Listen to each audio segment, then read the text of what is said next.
Hello mga kachismis! Ayan, gumawa nga po pala ako ng kangkong chips para sa mukbang namin ngayon.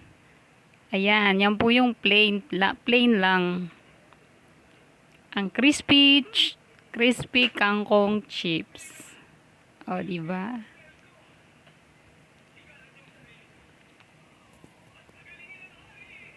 Ayan po yung may flavor na cheese.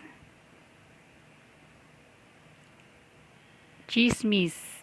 Ayan, nagmukbang na nga po kami, pati bata, nakimukbang. O, di ba? Mix na po yan, may flavor at wala. Ayan po ang unang gagawin. Mamitas ng dahon ng kangkong sa aming garden. Yan po yung main ingredients. Kailangan talaga ng dahon ng kangkong. Dahil madami po akong tanim na kangkong. Ayan, malago po yan. Kaya kahit ilang chips ang gawin ko, pwede. Pero syempre, konti lang po yung kinuha ko. Good for ano lang, mukbang lang namin ng mga chismis, mga chismosa. Ha? Joke lang. Tapos after po niyan, huhugasan. Para matanggal po yung mga alikabok. Dahil galing lang naman yan sa garden namin. Ayan. At ito po yung ingredients niya. Ang all-purpose flour. 1 cup. At saka cornstarch na half cup. Ayan. Tsaka po ang itlog. Isang itlog lang nilagay ko.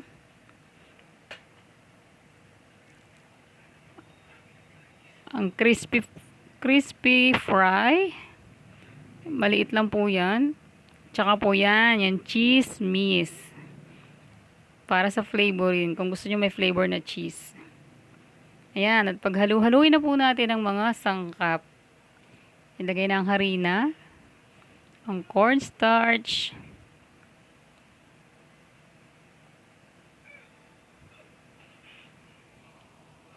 At ang breading mix.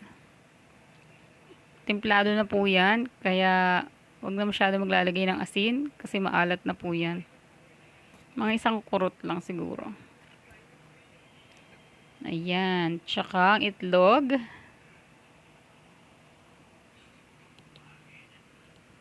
Isang kurot na paminta. At mga isang kurot din na asin.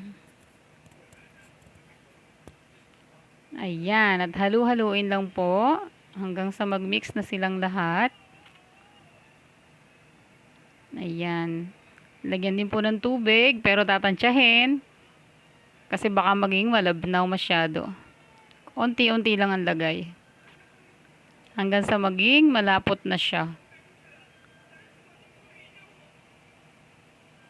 Ayan. At eto na siya. Malapot na. Yan. Dapat po ganyan ang mix niya. Para po pag nilagay yung dahon ng kangkong, yan, malagyan siya, makoat siyang maigi. Kasi pag malabnaw po, hindi masyadong didikit. Ayan, at ready na po yung iprito. Ganyan lang po lahat ang gagawin.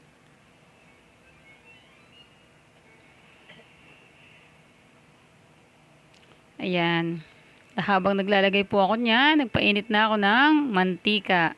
At ayan, ilapiprito na natin siya isa-isa. Ayan. O, diba? Makakalibre ng chips. Sariling gawang chips. Yan, pag nag-golden brown na po siya, pwede na siyang baliktarin. Ayan, o, diba? Golden brown na siya, toasted na siya.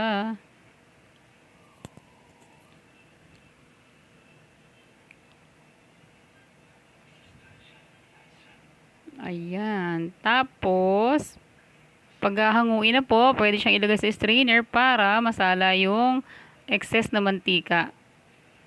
Ayan. Kinulang na ng mix, kaya manipis na siya. Ayan, ilalagay na siya sa paper towel para tumulo po yung mantika niya. Ayan, thank you for watching. Sana po nagustuhan nyo.